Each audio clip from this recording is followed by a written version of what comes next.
Derrick, you'll be 29 when this contract ends. Can you think of playing for another team other than the Bulls? I don't think so, unless they trade me or One theory is slow down Derrick Rose, you beat the Bulls. Is it that simple? Yeah, you have an idea how to do that? I played with a lot of great players. Derrick Rose during that time was probably the most talented player I ever played with. Yeah. I mean, like, at 23 too. Think about that. At just starting. When looking back in the early 2010s, a player that I was for sure was going to become an all-time great was Derrick Rose. Derrick Rose, early in his career, was starting to make a name for himself. He was the youngest player to ever win an MVP award and won it over a prime LeBron James season, which is saying something. Derrick Rose at his MVP season was viewed up there with Chris Paul as the best point guard in the league at that point in time. Before D Rose, the best point guards in the league were not necessarily known for their athleticism. Steve Nash, Chris Paul, Deron Williams were the top point guards in the league in the late 2000s, and while they were athletic, they were nowhere near the athlete Derrick Rose was. Derrick Rose was something we haven't seen before. When Derrick Rose emerged, he was different, with him being a scoring first point guard, the most athletic person in the gym most nights, and who had the ability to create for others if you tried to set up the defense to stop him. It was pretty much every night you turn on SportsCenter, you would see a ridiculous highlight from this man. The city of Chicago loved their hometown hero, and the future looked bright for this franchise. But like most of you know, injuries held him back from taking Chicago all the way to the promised land, a place where they haven't came close to since MJ. Today we're going to take a look back at Derrick Rose's career before he made it to the NBA, how his career played out, and where he's at today. If you enjoyed, please leave a like and subscribe. I appreciate everyone who is watching. Derrick Martell Rose was born October 4th, 1998 in Chicago, Illinois. He was the youngest of four siblings being raised by a single mother. When there's only one check coming in the household, money can be tight, and this situation wasn't any different for Derrick and his family. His family lived in the Inglewood area on the city's south side, which is known for its high crime rate and poverty. As a child, Rose was interested in basketball and began playing at the age of 3. His 3 older brothers also played basketball, and they often played together in the backyard. Rose faced several challenges growing up. His neighborhood was plagued with gang violence, and he witnessed several shootings and killings. Where he lived was dangerous. Gang violence and crime was normal to him.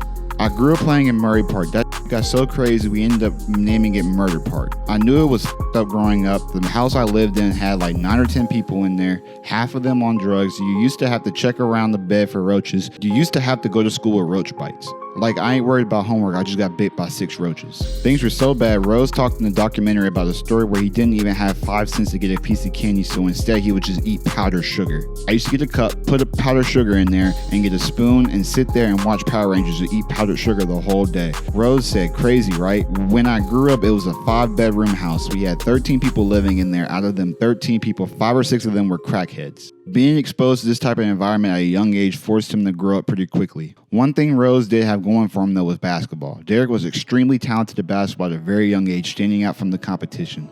Derrick's name was even known from various colleges before he even played a minute of high school basketball. Assistant coach at the time, Robert Smith, said about Rose, he was doing things that a normal 7th grader couldn't do, and that some juniors or seniors in high school couldn't do either. I think he could average 30 points per game, but he likes to get other people involved, said Smith. It makes it easier because the kids know that he's going to give it up if they're open and they're not envious of him. He's so much more advanced than a lot of kids. He's like a coach on the floor. Sometimes he comes to the bench and points out stuff that I didn't even see. His AAU coach, Luther Tops, had high praise for D Rose as well as before playing at Simeon. He was a freak of nature, said Tobbs. Some kids have to go to college to get their skills. This kid has it now. He could shoot. You can be open for just a split second and he'll find you. He just makes people around him better. If they didn't change the rules, he'd be going straight to the NBA. He's better than some of the players in the league right now. Do you understand how crazy good you have to be in high school and be considered better than some NBA players? Derrick played high school basketball at the prestigious Simeon Career Academy, who produced several NBA players before and after D Rose attended the school. Rose was a special talent, but his first year at Simeon, he was forced to play on both the freshman and the JV teams. Head coach of Simeon High School, Bob Hambrick, had a tradition where no freshmen were allowed to play on the varsity team. This could have discouraged some players to be forced to play against competition that is inferior to them, but instead, Rose had a different perspective, deciding to develop his game so that he could be prepared to perform on a big stage in front of college coaches. He would average 18 points a game and over 2 steals per game in his first year on freshman and JV at Simeon. There was even a story of Hambrick considering to allow Rose to move up to play in the state tournament for the varsity squad, but Rose declined the offer. We had a chance to bring him up, but he didn't want to because he didn't want to overshadow the kids that worked hard to get us downstate, said Smith. He didn't want the media to focus on him. It's those type of qualities that makes me think that he could make it to the next level. After this season, Coach Hambrick retired, allowing for Robert Smith to move up the ladder to head coach. Derrick Rose's varsity debut was a circus. There was alleged to be more than 3,000 fans packed inside the gym. There was not a single seat or spot left to stand. There were no programs left to buy. There was no food left at the concession stand. And in the sea of 3,000 people packed inside of a high school gym, over 20 of them were college coaches coming to see Derrick play his first varsity game. All this going on, and if you looked at Derrick Rose's face during pregame, you wouldn't be able to tell the difference on whether he was about to suit up for the most hype game Chicago has seen in a while or just another freshman game. He was locked in from the opening tip, scoring the game's first point on a mid-range jumper. Rose went on to score 22 points that game, leading his squad to a dub over Thornwood. That was the first of 30 wins that year for Simeon. As a team, they would end the season with a 30-5 record, losing in the state regionals. The next season, Simeon and Rose would end up winning the Chicago Public League Championship. They cruised their way through the playoffs until they met up with Richwood High School in the Class AA State Championship. Rose would ultimately hit the game-winning jumper in a dramatic ending to give Simeon his first state title since 1984. The team finished that year 33-4. Looking at his senior season, expectations were high entering the year. Rose was ranked the 5th best prospect in the nation by Sports Illustrated. In the end, Simeon finished the year even better than last, going 33-2. They repeated as both Public League champions and state champions, with Derrick Rose in his final high school game having a stat line of 2 points, 7 rebounds, and 8 assists, while Tim Flowers, the big man for Simeon, scored 35 points. This game really reflected how Rose approached basketball in high school. He never cared about his stats or achievements. He was all about the team and winning. Even though his talents catapulted him into the spotlight, he didn't necessarily want the recognition he was receiving. He's pretty shy, says Smith. He's not going to say much. Sometimes at practice, we don't even know he's there. He's got to get to know you before he starts talking to you. About 60% of the people at school don't know him by face. That's what I like about him. The way he acts and the way that he presents himself helps the team. Rose finished his career averaging 25 points per game, 9 assists, and 8 rebounds for Simeon, with his overall record being 120-12. Rose won all kinds of awards, including being considered by ESPN Rise magazine as the decade's 3rd greatest high school point guard behind Chris Paul and TJ Ford. Rose on signing day decided to join John Calipari and the Memphis Tigers. Calipari started to recruit Rose heavily after watching him at an AAU game. What turned it for me was when I saw him crying after an AAU loss and the other dudes were racing to get McDonald's, Calipari said. This kid was crushed by losing. For those of you who cannot grasp the absurdity of that quote, AAU games do not have nearly the same significance of a high school basketball game. AAU teams are usually stacked with talented players from different areas and is looked at as more of a showcase rather than an actual competitive game where the team that wins matters. The games are usually filled with turnovers and one-on-one play, and college coaches barely pay much attention to these games. Rose cried after losing one of these games where all that was expected of him was to showcase his talents to a couple of scouts who, if he was lucky, might have been paying attention since he was so big. He didn't cry because he was immature, he cried because he was that competitive. Rose was teaming up with upperclassmen Joey Dorsey and Chris Douglas Roberts to lead a talented Memphis roster. They started out the season being ranked 3rd in the nation, expectations were high, and the team lived up to the hype. The team started out the season 26-0. They were ranked the #1 team in the country for the first time in over 25 years. They finished that season 33-1 and winning their conference tournament pretty easily. Rose that year averaged 15 points per game and was named All-American 3rd team, along with being a finalist for the Bob Cousy Award as well as the John R. Wooden Award. Memphis made it all the way to the national championship game where they met Kansas. This game got pretty wild with Mario Chalmers hitting the game-tying 3 to send the game into overtime. In the end, Memphis fell to Kansas 75-68. Rose ended that game with 17 points. It probably was the best that Memphis did not win this game because what came next probably would have hurt more. A month after the loss to Kansas, the NCAA sent a letter to Memphis stating their knowledge of someone else taking the SAT test for Derrick Rose. They also gained knowledge of the team allowing Derrick Rose's brother Reggie to travel with the team for free for several games, which was at the time against the rules. It was a long process, but the season was ultimately vacated by the NCAA after Derrick Rose's rookie season. It didn't really affect Rose that much. He already gained the exposure needed in order to be considered a top prospect in next year's draft. After the season, Rose decided to declare for the 2008 draft. Some people thought he was the best prospect entering the draft, but there was another player named Michael Beasley who was starting to make noise out of Kansas State. Some people thought that Beasley would be a better fit for some teams in the league if they were to receive the #1 pick. That all went out the window and Rose's hometown Chicago won the lottery to receive the #1 pick. Rose wasn't just picked #1 overall because his hometown team had the pick though. Rose was the best prospect in this class. Rose was a special athlete, something personally I've never seen before and haven't seen since. He wasn't just fast, because he was explosive. Whenever he jumped, it looked like he was shot out of a cannon. The amount of body control Rose had when he attacked the basket was also incredible. Pair his athleticism with his smooth ball handling, he was able to get anywhere he wanted on the floor. Another thing scouts loved about Rose was his cool demeanor on the floor. No matter how big the moment was, it never seemed too big for Derrick. Just because he didn't show his emotions on the floor didn't mean he played with no intensity. He played hard on both sides of the floor, using his athleticism to create chaos on the defensive side. Derrick Rose was selected number 1 overall by Chicago, and he was immediately viewed as a savior to lead the Bulls back to where Jordan left them in '98. Rose had a successful rookie season, being named Rookie of the Year. Rose averaged 16 points per game while shooting 47% from the field. The Bulls that season finished 500, which qualified them for the playoffs. Their first round matchup was against the defending champion Boston Celtics. In the very first game of the series, it was clear that the Celtics were going to have a hard time stopping Rose. Rose had 36 points in his playoff debut, tying Kareem's record for the most points by a rookie in their playoff debut. Rose averaged just under 20 points per game in the entire series on good efficiency, but the Bulls would ultimately lose in 7. The next season would be Rose's first All-Star season. This year, Rose averaged over 20 points per game, but it wouldn't be until Rose's third year where he became a household name. In Rose's third year in the league, he would average 25 points per game along with 7 assists while leading his team to the best record in the NBA. He was named the MVP of the league, becoming the youngest player in NBA history to win the award. What I find most impressive about that season is that the majority of the offense revolved around his playmaking. He didn't dominate the ball like Harden or Luka has dominated the ball in the past, but when you look at the roster he played with, there wasn't many playmakers on that squad. The Bulls mainly won their games on the defensive side of the ball, and even though it was a different game back in 2011, Rose being capable of carrying that big of an offensive load that young was very impressive. The Bulls entered that season as serious contenders for a championship.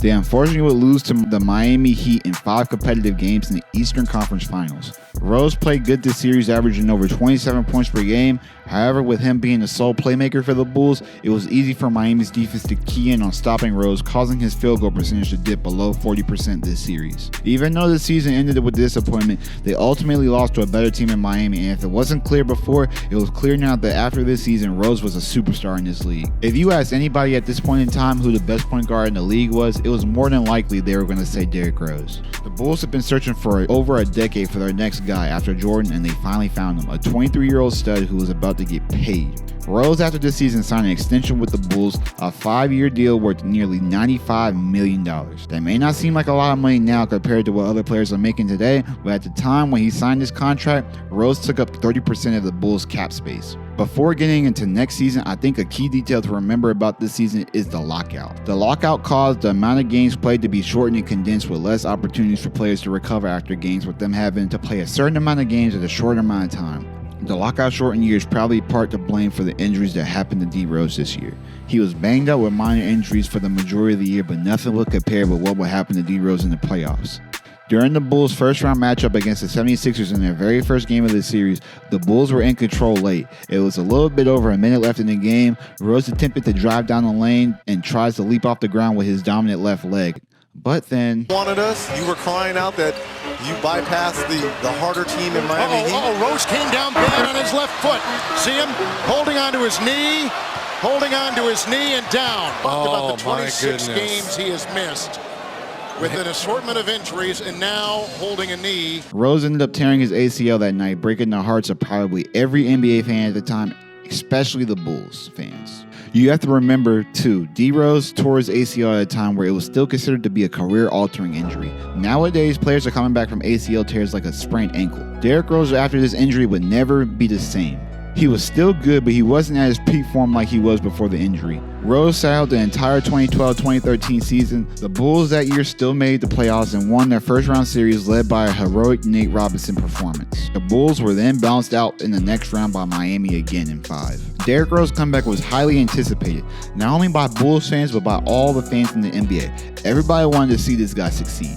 His return wouldn't last long, however, because on November 22nd of that year, Rose tore his meniscus in his right knee, causing him to be ruled out the remainder of the season. That is back-to-back years Derrick Rose's season ended prematurely due to his knees. If you were a Bulls fan at the time, you weren't hitting the panic button yet, but you were definitely concerned having major injuries on both knees for an athlete like Derrick Rose is not ideal. This season, Chicago would start to rely more on a young Jimmy Butler, averaging the most minutes on the team that year. The numbers weren't necessarily there yet, but originally known for his defense, his offensive game has started to develop more and more every year. When the 2014-2015 season got underway, Rose was actually healthy for the first part of the season, until February 24th, when it was announced that Derrick Rose would require surgery on his right knee, the same knee he tore his meniscus. He was ruled out for 4 to 6 weeks just in time to make the playoffs. Having to go through multiple surgeries and rehab, it had to have been hard for him to be comfortable on the floor without him thinking about possibly getting hurt again. If you've ever had a serious injury, you know what I'm talking about. When you first get back on the court, you don't move as freely as you did before the injury. You are more cautious, and more times than not, you decide to play it safe rather than playing recklessly. Another storyline that was developing was the breakout season of Jimmy Butler. He was averaging 20 points per game on solid efficiency while being the team's best perimeter defender. The Bulls took care of business in the first round against the Bucks, where Rose averaged an encouraging 21 points per game for the entire series. The Bulls' next series would see an old friend, LeBron, this time with him wearing a Cavs uniform. Late into Game 3, the score was tied at 96. The Bulls had a chance to win the game. Rose had the ball in his hands and... It's Rose. Rose trying to get open, fires away. Bang! It's over! The Bulls win at the